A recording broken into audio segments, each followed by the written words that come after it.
Hey guys, welcome back to Contest Prep University. I'm Joe Klemczewski with Adam Atkinson. We are in episode 3 talking about the syllabus for a successful contest prep. This one is a little bit in retrospect, but it is so valuably important. It's to make sure that you have planned for and executed the best off-season you can as a foundation moving forward. So, interestingly, as I was putting this together with the actual concept of a syllabus, Adam, I had worked halfway through this particular master's degree that I'm re-engaging in, and then I took a little time off because I was going to have to have some major travel things happen and so forth, and so I took a semester off, and then I took a semester off, and it just wasn't the right time. Now with the pandemic and having a little bit more time, I thought, hey, this is when I can now say this is the perfect transition to dive back in. So it was almost truly like creating the perfect off-season foundation to then launch back in. So how important do you think, and maybe how do you prepare clients to say, okay, if this is your goal to compete at this next show in the next year or two, how do we create that perfect off-season? What are the steps that you go through?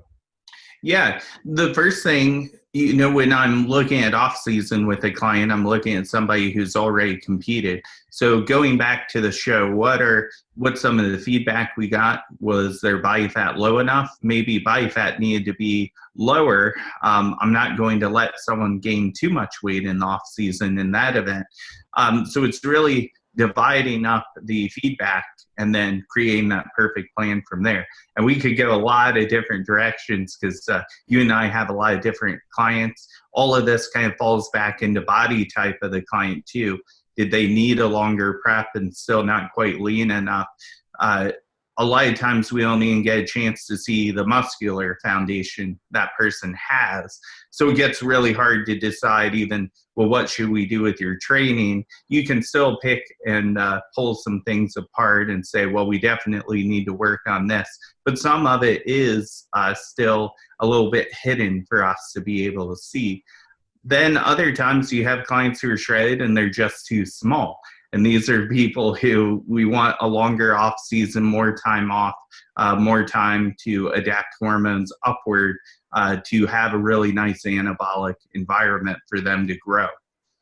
Everything you're saying is first of all, conceptually aligned individually with every client. You know their bodies, you know what they need, you know what their last contest season was like.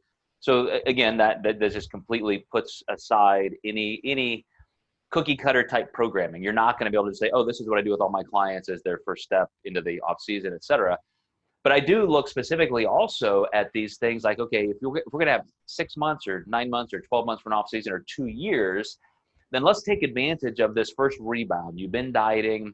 Let's pull back a little bit on the training volume. Let's get you a little bit more rest and recovery and start really working on rebuilding some strength. And then, maybe as we transition into, further into a contest, itself, or looking toward that contest, we need to periodize some higher levels of intensity. How are we going to work that in?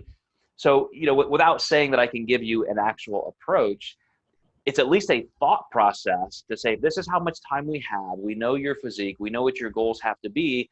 I'm already planning not just the training, but the nutrition, how far I'm going to let their body composition change, how much body fat we're going to gain, because that, again, at the end is the springboard into pre-contest. Yeah, you don't want to take an off season so far that you ruin a contest season. And sometimes, it's not your fault as a coach. There can be adherent issues. But I take blame for everything. If I can't keep a client adherent, I'm not doing my job, and I take that to heart. So it's working with that client and helping them stay structured and also not burning them out too. That's something in the off season. You don't want such a structured plan that when it comes time to compete, you feel like you've been dieting or just following something so rigid as well. So it's really a seesaw type approach with that. Yeah, and it comes back to communicating and making sure that you know exactly how they feel and what those next steps will be. I have a client right now who we have absolutely readjusted some of our approaches during this content or the off season because of the response. And so Really good notes there, Adam. And you guys stay tuned. We're going to keep going through this syllabus as a context for your contest prep.